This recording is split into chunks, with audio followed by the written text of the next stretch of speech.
just now I said that there is no deep fascia on the abdomen, anterior abdominal wall, to facilitate free movements of muscles during respiration. What all we have is only superficial fascia. So you can see this entire thickness is superficial fascia, and we are seeing the muscle straight away, aponeurosis of the muscle. Okay. Now this superficial fascia, particularly when you see in the part below the umbilicus, in other words, no, infra-umbilical part of the anterior abdominal wall. So the superficial fascia of the infra-umbilical part of the anterior abdominal wall, that is the one which is continuing here anyway. So the superficial fascia of the infra-umbilical part of the anterior abdominal wall shows two layers. Now, if you see from outside superficially, it's like everywhere, anywhere, like fatty layer, a superficial fatty layer. However, if you see from deeper aspect, you know, it shows a homogeneity like a membrane. Look at the deeper aspect, particularly here, you see? See? This membrane is not deep fascia.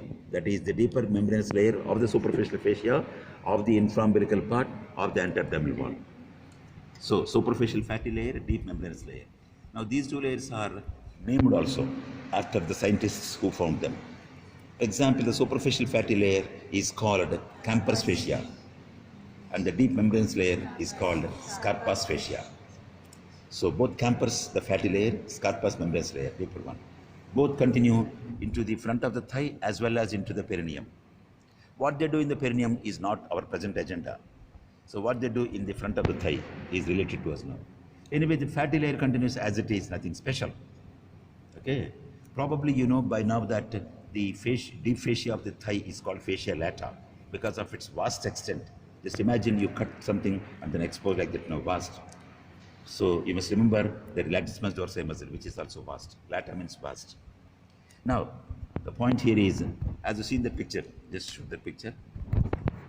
As you see in this picture shows the blue colored one. This is the Scarpa's fascia. That means deep membranous layer of the superficial fascia of the infra-umbilical part of the anterior abdominal wall. Okay, this Scarpa's fascia now descends. You can see the line which is not labeled here. That is the inguinal ligament inside inner one. You can see the ridge, no? This is the inguinal ligament.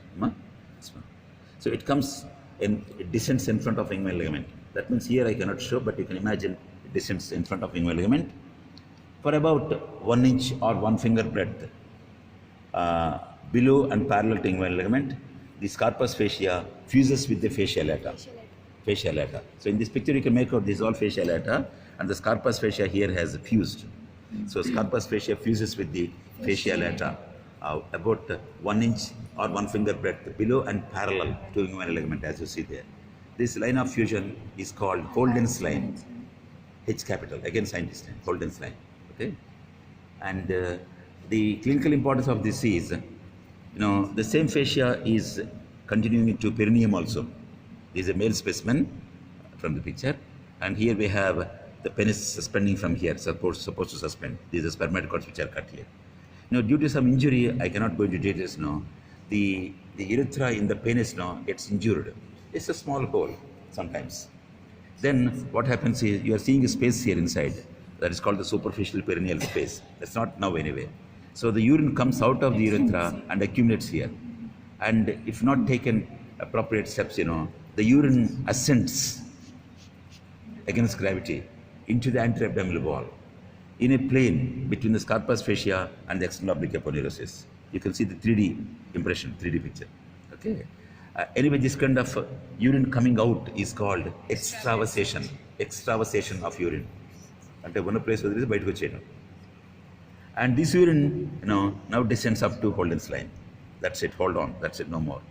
So that is what it is. Okay. That's the applied anatomy here.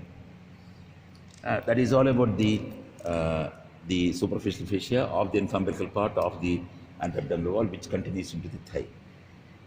Otherwise, in the thigh, there is nothing very special about superficial fascia. Of course, superficial fascia contains lots of fat. Thigh is one of the places where fat is stored.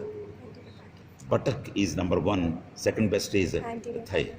Actually, the more the fat, the more danger it is. So when we see smooth thighs or smooth buttocks, maybe in some people, individuals, behind that is the dangerous fat. Behind the smooth contour outside, smooth rounded contours outside. Now in the superficial fascia, here, as usual, we expect the cutaneous nerves, vessels, etc. So to begin with, cutaneous nerves. And cutaneous nerves, I'll show first, okay? Actually, in this entire region, up to a little below the patella, they describe 6 nerves in the pictures. You want to record the picture also? Same time? Nerves picture?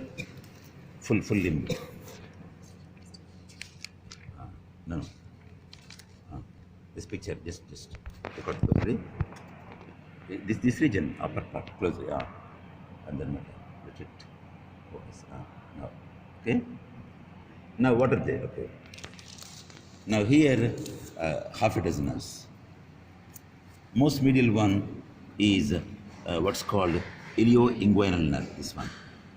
Ilioinguinal nerve. As you can see here, this is the external oblique aponeurosis, and here there is a small deficiency in that. You're right.